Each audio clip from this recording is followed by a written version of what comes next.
بسم اللہ الرحمن الرحیم۔ چند دن قبل چلتے چلتے ایک آیت میرے کانوں سے ٹکرائی اور میں سکتے میں چلا گیا۔ یہ سورہ الاعراف کی آیت 204 تھی، جس میں اللہ تعالیٰ نے فرمایا، جب قرآن پڑھا جائے تو اسے غور سے سنو اور خاموش رہو تاکہ تم پر رحم کیا جائے۔ اس آیت میں کوئی ایسی کشش تھی جس نے مجھے بے بس کر دیا، اور میں کئی دن غور سے سنو، خاموش رہو اور رحم کیا جائے کہ کمبینیشن پر غور کرتا رہا۔ یہ کامیابی کی شاندار تکون ہے۔ انسان بے شک جب تک کوئی چیز خاموشی سے غور سے نہیں سنتا تو وہ بات اس وقت تک اس کی سمجھ میں نہیں آتی، اور وہ بات یا وہ چیز جب تک سمجھ نہیں آتی، انسان پر اللہ تعالیٰ کا رحم نہیں ہوتا۔ میں نے اس کے بعد عادت بنا لی۔ میں صبح روز اٹھنے کے بعد 10-15 منٹ قرآن مجید اور اس کا ترجمہ سنتا ہوں، اور اس کے بعد اللہ کا رحم اور کرم مانگتا ہوں اور اس کی بخشی ہوئی نعمتوں کا شکر ادا کرتا ہوں۔ قرآن مجید اللہ تعالیٰ کا انسان پر بے انتہا کرم، لیکن آپ یقین کریں سورہ رحمان دنیا کی سب سے بڑی اینٹی ٹینشن، اینٹی ڈپریشن اور اینٹی انگزائٹی میڈیسن ہے۔ میرا دعویٰ ہے آپ انگزائٹی، ڈپریشن اور ٹینشن کے خواہ کتنے ہی بڑے مریض کیوں نہ ہوں، آپ بس کسی آرام دہ کرسی پر بیٹھ کر آنکھیں بند کریں اور سورہ رحمان کی تلاوت اور ترجمہ سنیں۔ آپ انشاءاللہ چند دنوں میں ڈاکٹرز اور ادویات کی محتاجی سے نکل آئیں گے۔ بھارت میں میرا ایک سکھ دوست ہے۔ یہ پچھلے دنوں کاروباری مسائل کی وجہ سے بہت پریشان تھا۔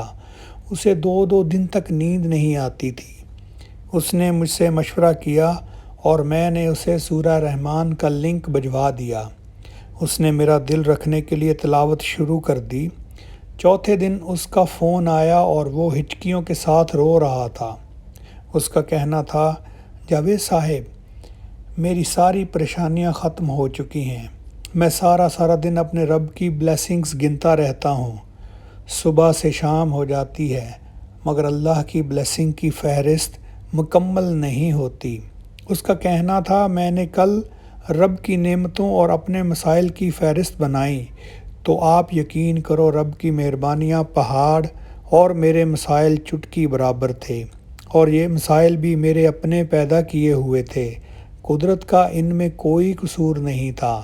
میں نے سکھ دوست سے کہا، تم بس اسی طرح اپنے اور ہمارے مولویوں سے بچا کر قرآن سنتے رہو، تمہیں کسی ڈاکٹر اور کسی دوا کی ضرورت نہیں رہے گی۔ اس نے کہا لگایا اور یہ اب روز صبح آدھا گھنٹہ تلاوت اور ترجمہ سنتا ہے اور پھر گردوارے میں جا کر میرے لیے دعا کرتا ہے۔ میں غیر مذہبی، لبرل اور پریکٹیکل انسان ہوں۔ میں جھاڑ پھونک اور وظیفوں کا قائل نہیں۔ میں نے قرآن مجید بھی صرف ترجمے کی شکل میں پڑھا ہے۔ مذہب کا علم بھی حدیث کی چند کتابوں، تاریخ اور سیاحت تک محدود ہے، لہٰذا میں عقیدے کا قائل نہیں ہوں۔ مگر آپ یقین کریں سورہ رحمان کے اثرات نے مجھے حیران کر دیا۔ میں روز جب بھی اور تم اپنے رب کی کون سی نعمت کو جٹلاؤ گے سنتا ہوں تو میری آنکھوں میں آنسو آ جاتے ہیں، اور میں اپنے اللہ کی نعمتیں گننا شروع کر دیتا ہوں اور روتا جاتا ہوں، اور آخر میں نئے جذبے اور نئے ولولے کے ساتھ اٹھ بیٹھتا ہوں۔ آپ بھی کسی دن اللہ کی نعمتیں گنیں، آپ کے حالات بھی بدل جائیں گے۔ دنیا کے 75% مرنے والے لوگوں کو صبح نصیب نہیں ہوتی، یہ رات بستر پر دنیا سے رخصت ہو جاتے ہیں، جبکہ ہم آج بھی اپنے بستر سے اٹھ رہے ہیں۔ کیا یہ اللہ کا رحم نہیں؟ دنیا میں 24 کروڑ لوگ سانسوں کی بیماریوں کا شکار ہیں، ان کے پھپھڑے کام نہیں کر رہے۔ یہ اللہ کی بخشی نعمت آکسیجن کا لطف نہیں لے سکتے، جبکہ ہمارے پھپھڑے دن رات دونوں اوقات میں آکسیجن کھینچتے بھی ہیں اور باہر بھی پھینکتے ہیں۔ کیا یہ اللہ کا کرم نہیں؟ دنیا کے 27% لوگوں کے پاس چھت اور بستر نہیں، جبکہ آدھی دنیا کرائے کے گھروں، جھونپڑیوں، ٹینٹوں، فٹ پاتھوں پلوں، قبرستانوں اور غاروں میں رہتی ہے، جبکہ ہم اپنے بستر، اپنی چھت کے نیچے زندگی گزار رہے ہیں۔ ہمارے پاس تکیے، گدے اور چادریں بھی ہیں، اور ہمارے فرش پر قالین بھی بچھے ہوئے ہیں۔ کیا یہ اس کا رحم اور کرم نہیں؟ دنیا کی 60% آبادی کے پاس اپنا ٹوائلٹ، اپنا باتھ روم اور صاف پانی کا اپنا ذخیرہ نہیں، جبکہ ہم روزانہ ٹوٹی کھول کر گیلنوں کے حساب سے میٹھا اور صاف پانی ضائع کرتے ہیں، اور ہمیں اس پر ملال بھی نہیں ہوتا۔ کیا یہ بھی اللہ کا رحم نہیں؟ دنیا کی 65% آبادی 3 وقت کھانا افورڈ نہیں کر سکتی۔ لوگ 24 گھنٹے میں 1 وقت کھانا کھاتے ہیں، اور انہیں اپنے اگلے کھانے کا یقین نہیں ہوتا، جبکہ ہم فوڈ پانڈا پر اپنی مرضی کے 3-4 کھانے آرڈر کرتے ہیں، تھوڑا تھوڑا چکھتے ہیں اور باقی کتے بلیوں کے لیے چھوڑ دیتے ہیں۔ کیا یہ اللہ کا رحم نہیں؟ دنیا کی 65% آبادی کے پاس اپنی سواری نہیں۔ لوگ سارا دن بس، وین، موٹر سائیکل اور گدھے گھوڑے کا انتظار کرتے رہتے ہیں، جبکہ ہمارے پاس اپنی سواری بھی ہے اور ہم اس میں پٹرول بھی ڈلواتے ہیں۔ کیا یہ اللہ کا رحم نہیں؟ دنیا کے 42% بچے تعلیم اور علاج سے محروم ہیں۔ لوگ اپنے ٹوٹے ہوئے بازو ہاتھ میں اٹھا کر ڈاکٹر کی تلاش کرتے رہتے ہیں۔ مائیں فٹ پاتھوں اور رکشوں میں بچوں کو جنم دیتی ہیں، خود بھی مر جاتی ہیں اور ان کے بچے بھی۔ لوگ ہیپاٹائٹس میں مبتلا ہیں اور 8,000 روپے کا ٹیکہ نہیں خرید سکتے۔ پاکستان میں 8% لوگ بلڈ پریشر کے مریض ہیں۔ شوگر، دل کے امراض، کینسر، گردوں کے ڈائلسس اور جوڑوں کے درد نے کروڑوں لوگوں کی زندگی عذاب کر رکھی ہے۔ دنیا کی 1 ارب آبادی سن نہیں سکتی۔ اگر یہ سن لے تو بول نہیں سکتی، اگر بول لے تو یہ دیکھ نہیں سکتی، اگر یہ دیکھ، سن اور بول بھی لے تو ہاتھوں اور ٹانگوں کا ریشہ کنٹرول نہیں کر سکتی، اور اگر یہ سب کچھ بھی کر لے تو یہ ریڑھ کی ہڈی، موہروں کے درد، جوڑوں کے اکڑاؤ، معدے کی تکلیف یا پھر پیشاب میں تعطل کے عارضے میں مبتلا ہے، جبکہ ہم کم و بیش ان تمام تکلیفوں سے بچے ہوئے ہیں، اور ہم اگر ان میں مبتلا بھی ہوں تو بھی ہم علاج افورڈ کر سکتے ہیں۔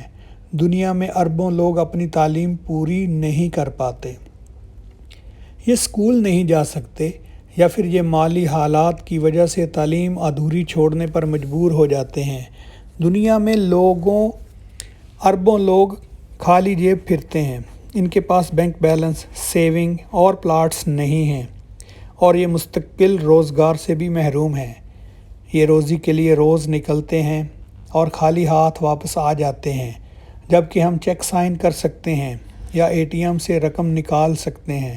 اور کیا یہ اللہ کا رحم نہیں؟ اور کیا ہم نے کبھی ان نعمتوں پر اس کا شکریہ ادا کیا؟ ہم انسان بہت تھوڑے دلے ہیں، بہت ہی چول ہیں۔ ہمیں اپنی انگلی کی چھوٹی سی چوٹ فوراً نظر آ جاتی ہے، لیکن ہم ہاتھ، بازو اور پورے جسم کی نعمت بھول جاتے ہیں۔ ہم اللہ کے اس کرم کو بھی فراموش کر بیٹھتے ہیں جس کے ذریعے ہماری چوٹ کو شفا اور درد سے چھٹکارا ملتا ہے۔ ہمیں ہماری عینک تکلیف دیتی ہے، لیکن ہمیں آنکھوں کا نور نظر نہیں آتا۔ ہمیں دیوار کی سیم اور ہاتھوں کے نشان ڈسٹرب کر دیتے ہیں، لیکن ہم دیوار، فرش اور چھت کی نعمت کو بھول جاتے ہیں، اور ہمیں دیوار کے پیچھے کوکتی کوئل، چہچہاتی چڑیا اور اڑتے کبوتر نظر نہیں آتے۔ ہم اپنی کوتاہ فہمیوں کے پردے میں چھپ کر آسمان کے نیلے پن، بہتے پانی کے سرگم، کھلتے پھولوں کے رنگ اور سبز گھاس کے شیڈز کو بھول جاتے ہیں۔ ہم روز مہنگائی کا رونا روتے ہیں، ہم روز سیاسی افراتفری کا ماتم کرتے ہیں، اور ہم روز زندگی کی دوڑ میں پیچھے رہ جانے کا غم زدہ ہوتے ہیں، مگر یہ بھول جاتے ہیں اللہ تعالیٰ نے مہنگائی کے باوجود ہمیں قوت خرید دے رکھی ہے۔ ہم زیادہ نہیں، کم ہی صحیح، مگر ہم خرید سکتے ہیں۔ ہم یہ بھی بھول جاتے ہیں ہم اول نہیں آئے، مگر ہم فیل بھی نہیں ہوئے۔ ملک میں سیاسی افراتفری ہے، لیکن ہم اس کے باوجود ایک ملک کے شہری ہیں، اور ہمارے پاس شناختی کارڈ اور پاسپورٹ بھی ہے، جبکہ دنیا میں اس وقت 12 کروڑ مہاجر ہیں۔ اور اس کے پاس کسی ملک کی شہریت اور شناخت نہیں۔ بے شک ہماری عدالتیں لڑ رہی ہیں، پارلیمنٹ ربڑ سٹیمپ ہے اور ملک میں کوئی مستحکم معاشی پالیسی نہیں، لیکن اس کے باوجود انڈسٹری بھی چل رہی ہے، بجلی اور گیس بھی موجود ہے، اور ہماری ایک پارلیمنٹ، ایک حکومت اور ایک سپریم کورٹ بھی ہے، جبکہ دنیا کے کروڑوں لوگ آج 2023 میں بھی ان نعمتوں سے محروم ہیں۔ لہٰذا کیا یہ بھی اللہ کا خصوصی کرم نہیں؟ آپ یقین کریں، ہم اللہ کی پسندیدہ ترین اور رحم یافتہ ترین لوگ ہیں۔ اللہ اگر ہمیں 2023 کی بجائے 1923 میں پیدا کر دیتا تو ہم آج کی 76% نعمتوں سے محروم ہوتے۔ ہمارے پاس اسمارٹ فون سے لے کر انسولین تک 26,000 نعمتیں نہ ہوتی۔ ہم آج کے زمانے میں موجود ہیں، یہ اللہ کا ہم پر خصوصی کرم ہے، لیکن ہم اس کے باوجود اداس، پریشان اور ڈپریس ہیں۔ کیوں؟ کیونکہ ہم ناشکرے ہیں، اور اللہ تعالیٰ ناشکروں سے اپنی سب سے بڑی نعمت سکون چھین لیتا ہے۔ لہٰذا میری درخواست ہے، آپ روز سورہ رحمان سنا کریں، اللہ کی دی ہوئی نعمتوں کی فہرست بنایا کریں اور اللہ کا شکر ادا کیا کریں۔ اللہ تعالیٰ جواب میں آپ کو اطمینان کی نعمت واپس کر دے گا، آپ ڈپریشن سے نکل آئیں گے۔